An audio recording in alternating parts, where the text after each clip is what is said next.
नमस्कार, news track में आपका स्वागत है। मैं हूं योगेश मिश्र। अवध की सांस्कृतिक और ऐतिहासिक राजधानी लखनऊ अपनी कला, परंपराओं और वास्तुकला के लिए विश्व भर में प्रसिद्ध है। इस शहर का एक अनोखा आकर्षण है भूल भुलैया, जो बड़ा इमामबाड़ा परिसर का हिस्सा है। भूल भुलैया, जिसे अंग्रेजी में लेब्रिंथ कहते हैं, एक जटिल गलियारों और रास्तों का मकड़जाल है, जहां बिना गाइड के रास्ता ढूंढना लगभग असंभव माना जाता है।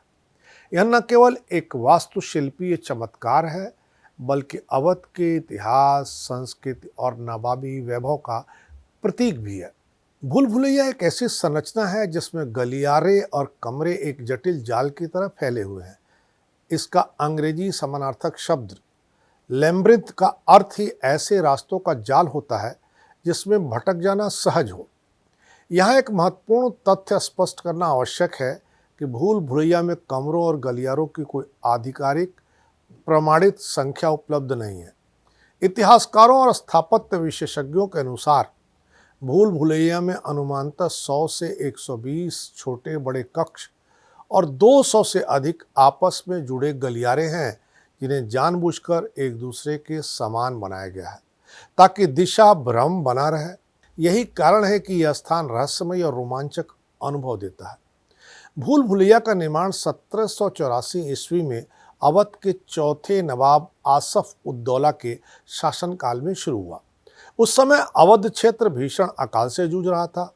नवाब ने अपनी प्रजा को रोजगार देने के उद्देश्य से बड़ा इमामबाड़ा और उससे जुड़ी भूल भुलैया के निर्माण की योजना बनाई। यह परियोजना केवल स्थापत्य प्रदर्शन नहीं थी, बल्कि एक रोजगार उन्मुख सामाजिक योजना भी थी।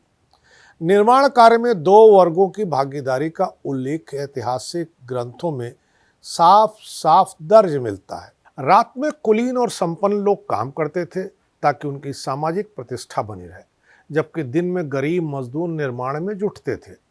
लोक कथाओं के अनुसार दिन में बनाए गए ढांचे को रात में तोड़ा जाता था ताकि निर्माण लंबा चले और अधिक समय तक रोजगार बना रहे। हालांकि आधुनिक इतिहासकार इसे आंशिक अतिशयोक्ति मानते हैं, पर यह तथ्य स्वीकार करते हैं कि यह परियोजना अकाल निवारण से गहराई से जुड़ी थी। भूल भुलैया का डिजाइन हाफिज किफायत उल्लाह ने तैयार किया था, जो शाहजहानाबाद यानी वर्तमान पुरानी दिल्ली के प्रतिष्ठित वास्तुकार थे।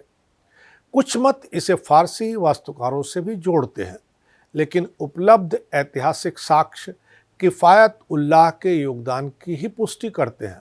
इसका निर्माण 1784 में भले प्रारंभ हुआ, पर 1798 में पूरा हो पाया। भूल भुलैया का निर्माण मुख्यतः बड़ा इमामबाड़ा के विशाल सेंट्रल हॉल को सहारा देने के लिए किया गया था। यह हॉल लगभग 170 फीट लंबा और 55 फीट चौड़ा है। बिना किसी लोहे या स्तंभ के खड़ा है, जो अपने समय की असाधारण स्थापत्य उपलब्धियों में आज भी गिना जाता है। बिना लोहे के छत का टिका रहना आज भी वास्तुकारों के लिए एक महत्वपूर्ण सवाल है, पर इस विशाल हॉल की छत को टिकाए रखने के लिए खोखली इंटरलॉकिंग वॉल सिस्टम का प्रयोग किया गया है। छत के ऊपर बने ये खोखले कक्ष और गलियारे ही आगे चलकर भूल भुलैया कहलाए। दीवारों की मोटाई कई स्थानों पर 12 से 15 फीट तक है, जो भार को समान रूप से वितरित करती है। इस निर्माण में कहीं भी लोहे, स्टील या लकड़ी के बीम का प्रयोग नहीं किया गया है, जो इसे आधुनिक इंजीनियरिंग से भी आगे का उदाहरण बनाता है। भूल भुलैया के सकरे रास्तों के बावजूद घुटन महसूस यहाँ नहीं होती है। इसका कारण दीवारों के भीतर बना प्राकृतिक वेंटिलेशन नेटवर्क है, जहाँ हवा स्वतः प्रवाहित होती रहती है। इसी प्रकार इसकी ध्वनिकी भी अद्भुत है। दीवारों की बनावट ऐसी है कि फुसफुसाहट भी कई फीट दूर तक साफ सुनी जा सकती है। किंवदंती है कि नवाबी सिपाही इन ध्वनि तरंगों का प्रयोग संदेश पहुंचाने के लिए करते थे। हालांकि इसे सैन्य संचार से अधिक स्थापत्य कौशल का उदाहरण माना जाता है। अब भूल भुलैया में कई गुप्त मार्ग और बंद सुरंगें हैं। ऐतिहासिक रूप से यह सिद्ध नहीं है कि वे सुरंगें दिल्ली तक जाती थीं। परंतु यह संभव है कि कुछ मार्ग गोमती नदी या परिसर के अन्य भागों तक जाते रहे हों। इसी तरह कुछ खिड़कियां ऐसी हैं जहां से नीचे के आंगन पर नजर रखी जा सकती थी, लेकिन नीचे से वे दिखाई नहीं देती हैं। यह संरचना रक्षा और निगरानी के उद्देश्य से बनाई गई थी। भूल भुलैया की दीवारों में उड़द की दाल, चना गुड़, बेल फल, गन्ने का रस और कभी कभी अंडे की सफेदी जैसे जैविक पदार्थों के उपयोग की बात कही जाती है।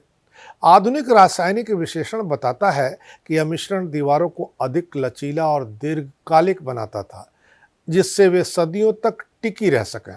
ब्रिटिश शासनकाल में बड़ा इमामबाड़ा और भूल भुलैया का उपयोग कई बार प्रशासनिक निगरानी, गोदाम और अस्थायी सैन्य ठहराव के रूप में भी किया गया है, क्योंकि अंग्रेज इसे धार्मिक स्थल के रूप में कम समझते थे। पर स्थापत्य कौशल से वह भी प्रभावित हुए बिना नहीं रह सके। लखनऊ की भूल भुलैया केवल एक ऐतिहासिक संरचना नहीं, बल्कि यह अवध की संस्कृति, कला और इतिहास का जीवंत प्रतीक है। इसके जटिल गलियारे, रहस्यमयी कहानियाँ और अनोखी वास्तुकला इसे विश्व भर में प्रसिद्ध बनाती है। यदि आप लखनऊ की यात्रा करते हैं तो भूल भुलैया को देखना न भूलें। यह न केवल आपको इतिहास की सैर कराएगी, बल्कि अवध के शाही वैभव और सांस्कृतिक समृद्धि का अनुभव भी देगी। यह स्थान लखनऊ की आत्मा को दर्शाता है और हर पर्यटक के लिए एक अविस्मरणीय अनुभव प्रदान करता है। इस बार इतना ही। अगली बार फिर मिलेंगे किसी नए सवाल पर नए ढंग से बात करने के लिए। तब तक के लिए नमस्कार।